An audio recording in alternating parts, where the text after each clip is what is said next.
and welcome to Dream Big. I'm Hannah Viviers. Thank you so much for joining us.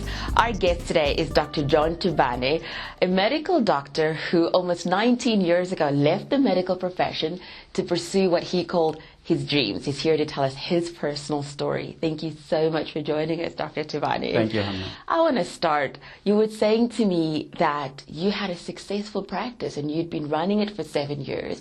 Why would you want to leave that to do what you're doing now? When your destiny calls you, you have to say yes.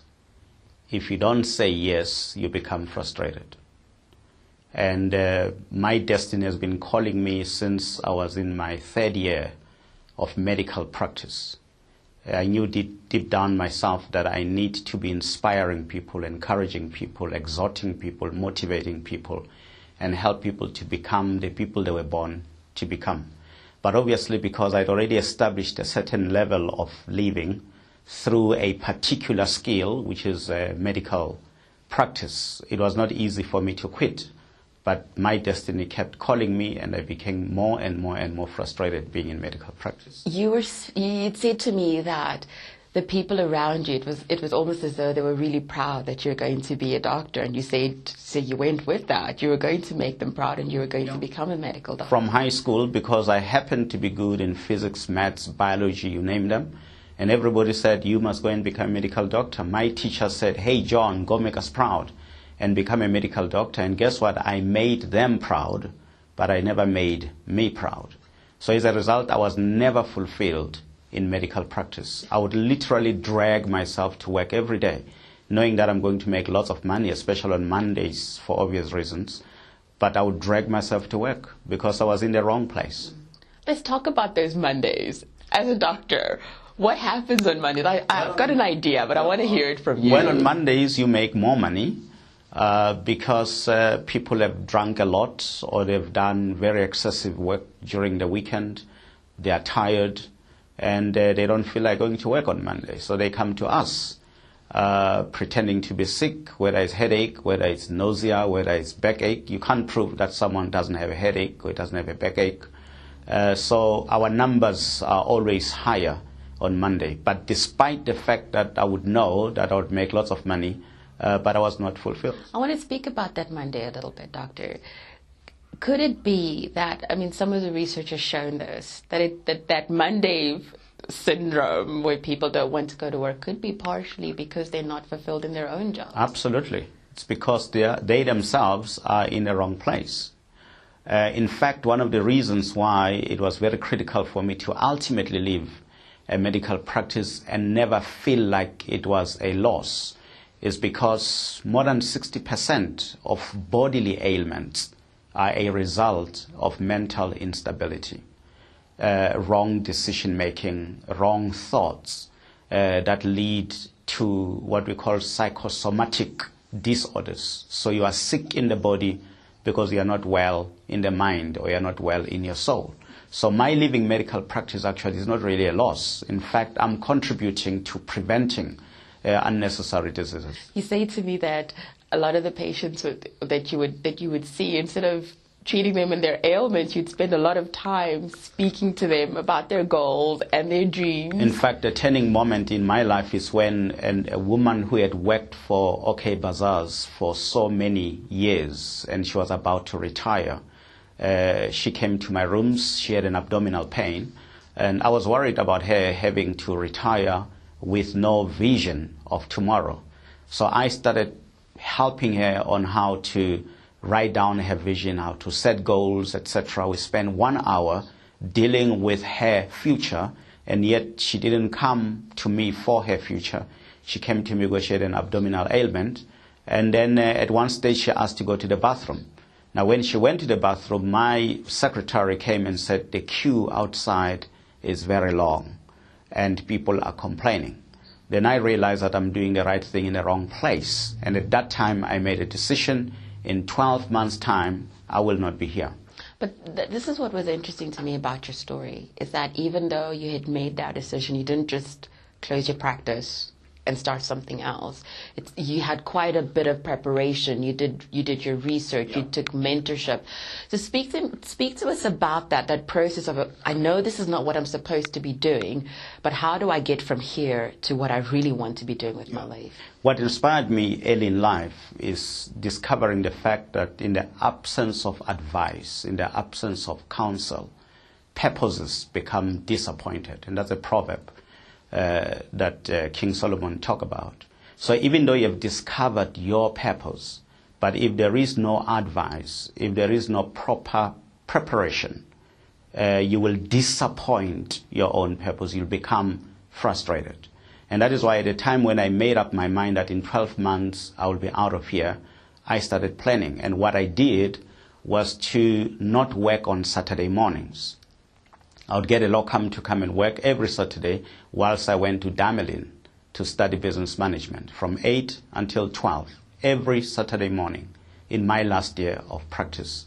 And what I then did, because my medical practice was really a complex already with a butchery and other things there, I closed down the butchery on my last year of medical practice and turned that space into a hall where I would be talking to people free of charge. So in the morning, Saturdays, I go to Damelin up to 12, and 2 o'clock I would return to my practice, but not to practice, but to speak to people who were coming free of charge into that hall every Saturday in my last year, talking to them free of charge. Do you believe that preparation that you did in that 12 months really helped you to not find yourself in the space where, okay, well, now I've quit my job and I want to do this, but now I'm stuck? Because I find that sometimes that is one of the issues that entrepreneurs go to, is they're so eager to live their dream that it's just too fast. They don't go through the process the way you did. Preparation is critical, but you will notice that even that 1 year preparation of study at Damelin and practicing how to speak with non-suspecting people who just wanted to succeed, when I left medical practice ultimately, I still had to go ahead and submit to somebody else. So I worked with Dr. David Molapo of the ICANN Foundation for 2 years, because even though I knew how to speak, but I needed to learn the tricks of the trade. And in medical practice, I was exposed only to sick people, not to CEOs and MDs of companies. So working with the ICANN Foundation exposed me now to my new field, which is a field of people who struggle with personal development or struggle with organizational development. For me, when I listened to your story, even when I was reading your biography on your website, there seemed to be a sense of humility, because here you are, a medical doctor, you've gone through all this training, people know how rigorous it is to become a doctor. It's not an easy profession to get into, and then you had your own practice. So it's not that you were working for somebody, but to leave all of that and to in a sense go back to school and start from scratch. It seemed as though that's what you did. And also went on to go submit to somebody else. But I think I was driven by the principle which says if you want to see your dream come true, you must help another person's dream come true. And the whole issue of submitting is a very crucial thing, because for me, submission means putting your mission under the mission of someone else so that it can be cooked, so that by the time it emerges, it is ready to serve the world. And that is why I did that. And I have got lots of influences, but particularly spiritual influence. And in my journey of spirituality, there are certain examples of people who, because they got mentored, they got better. And in fact, if whoever you submit yourself to, you may become greater than.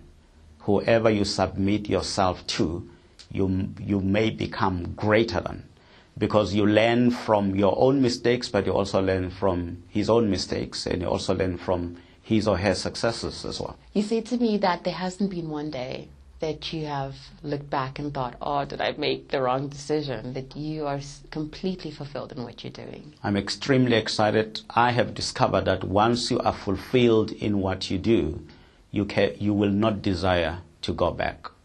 So I'm excited about what happened. But I also do not regret the fact that I took that journey of being trained as a medical doctor. I believe that everything happens for a reason. There are certain things that I learned in medical practice which I would never learn anywhere else, and they enrich my current business and career.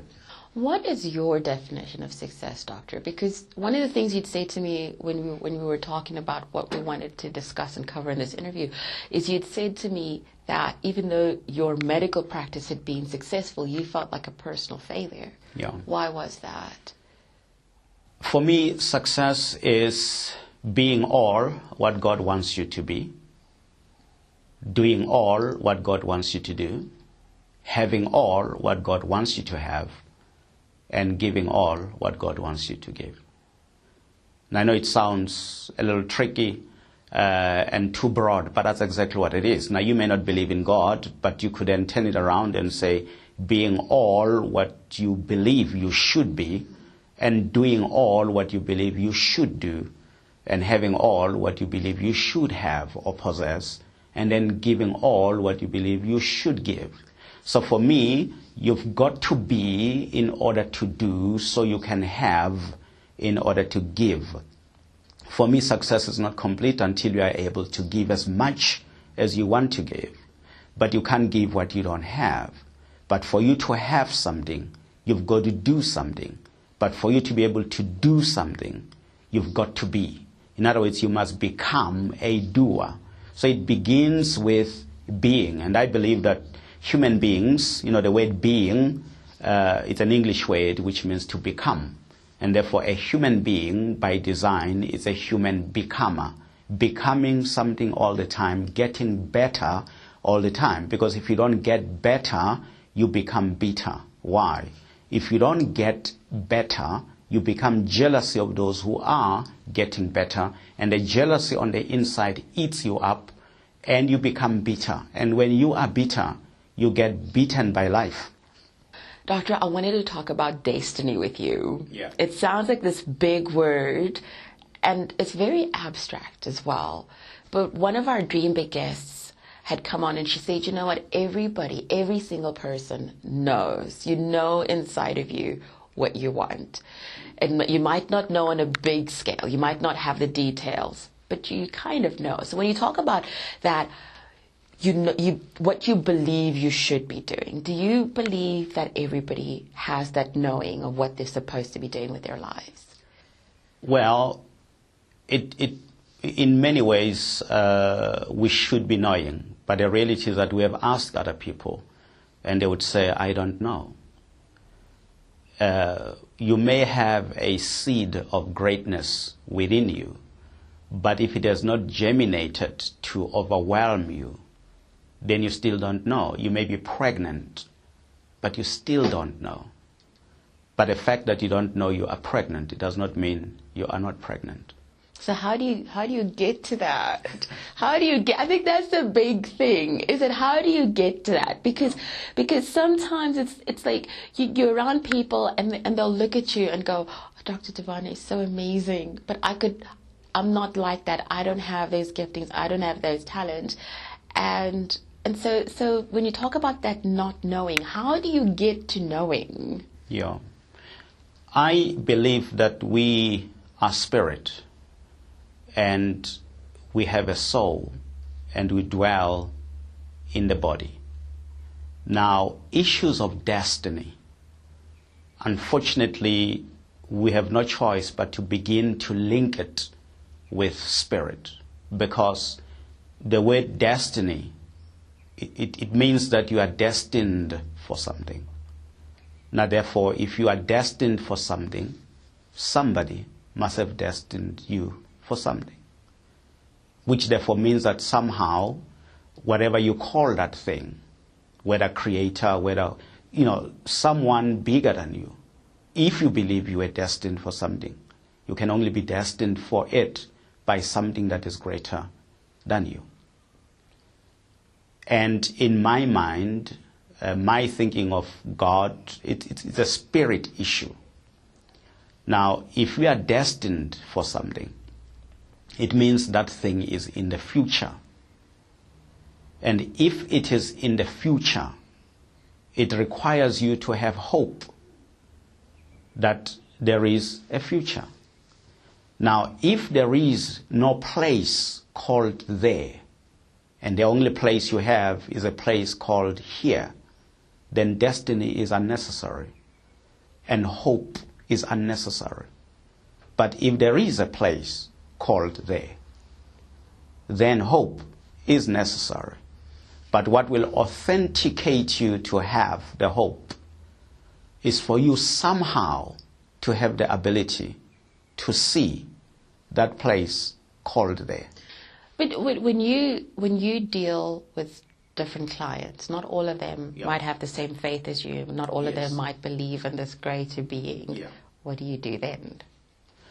If I'm dealing with people like those and organizations like those, the reality is that, are you dreaming yourself? Are you wishing for a better life than the life that you have now? So it's not really for us to push people to say, you were destined for something. But if somebody believes that he was destined for something, then we can assist them to pursue their destiny. Those who don't believe in this thing, it's not for us to force them to believe in it, but it's for us to ask the question, are you hoping for a better place in your life than where you are now? Are you hoping for a better tomorrow? Then we then help people to own what I would regard as their destiny. But they can call it another name, it's okay. But it's a journey of going there. You said to me that one of the things that is absolutely crucial is the way that we think and the thoughts that we allow to go on in our heads. Speak to us about that. Yeah. You know, the book I wrote, Master Your Thoughts, Transform Your Life, basically is because I'm fully persuaded that it is a true saying which Solomon made about 6,000 years ago, that as a man thinks, so is he, which means we are what we are because of the way we think. And I add to what he said, that as a man continues to think that way, so he remains that way, which therefore means that as a man changes his thoughts, so he changes himself. And out of that, I've come up with a statement which says that thinking is an ancestor of every action. Thinking is an ancestor of every action. And if that is true, it therefore means that the quality of our actions will always be determined by the quality of our thoughts, which therefore means that if we want to improve on the quality of our actions and behaviors, we must first improve on the quality of our thoughts. And this is born out of a real law, which is a law of thoughts. And the law of thoughts says that thoughts are like seeds. They produce after their own kind. Thoughts are like seeds. They produce after their own kind. What that means is, just like an orange seed cannot produce a mango fruit, so a thought of death can't possibly produce life. A thought of hatred cannot produce love. So if you are full of thoughts of hatred, you can't possibly go out there and love. Where does a person start, though, when you talk about mastering your own thoughts? Where does a person start to begin changing what we're thinking? Well, you have to expose yourself to people who think positively. Because remember, we think the way we think because something got into our minds. But the good thing is that you may not choose what comes to your mind, but you can choose what stays in your mind. And I think association becomes crucial, and what you read, what you listen to, what you're exposed to become crucial in the way you can influence the way you think. But one of the things that I've realized is that in South Africa, generally, we tend to be very negative. We tend to be fed with a lot of negative media. It's almost as though that's almost part of the way that things are done. And you're looking at me and saying no. Look, like I've said, you may not choose what thoughts come to your mind, but you definitely choose what you are going to entertain.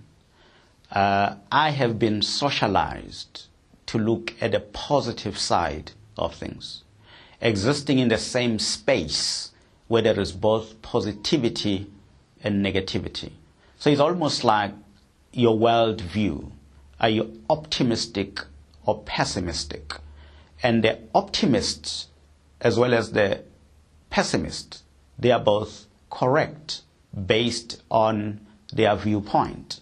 The optimist viewpoint is illumined by wisdom, whilst the pessimist viewpoint is darkened by ignorance. Now, there's an example, that if a glass, if you fill up the glass with water halfway, the optimist will look at it and say it's half full, and the pessimist will say it's half empty. But here is a better example to describe the difference between the two. In which case the optimist will create his or her own heaven on earth, and the pessimist create his or her hell on earth. If we, both of us, are in the dark, you are pessimist and I'm an optimist, we are in the dark. You as a pessimist, you would start fighting the darkness. I hate you, it's dark, I can't even work, I can't see. But me, the optimist, I light up the candle. Or what do? I ask myself, what can I do in the dark? I can plan in the dark. I can think in the dark. I can strategize in the dark. Or I can rest because I know that morning shall come. And when morning comes, as an optimist, I'm fresh enough and prepared enough to start working. The pessimist who was fighting the darkness, he's so exhausted, worn out, and tired that even when the morning comes, he's too tired to work. Or he's so tired he can't even see that the light has come. But both of us were basically right. But it was based on our viewpoint. But your viewpoint helped you to create hell for yourself, and my viewpoint helped me to create heaven for myself. Doctor, where does your positivity come from? Because looking at your background and what you went through as a child, you had a very difficult childhood. You lost your parents, you were brought up by other people, and yet you are still this very positive person. You knew from a very early age that you wanted to inspire people. Where did that come from? Yeah, I can't really tell where my positivity comes from. I really cannot tell. I'll be lying to say I know it comes from. But I can, assume that maybe spirituality has assisted me.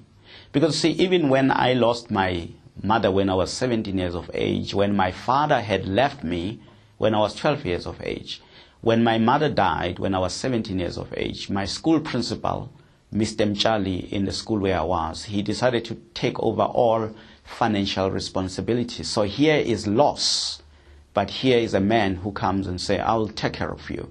And he paid my school fees even up to medical school. My first year medical school fees, he paid for that until I got a bursary.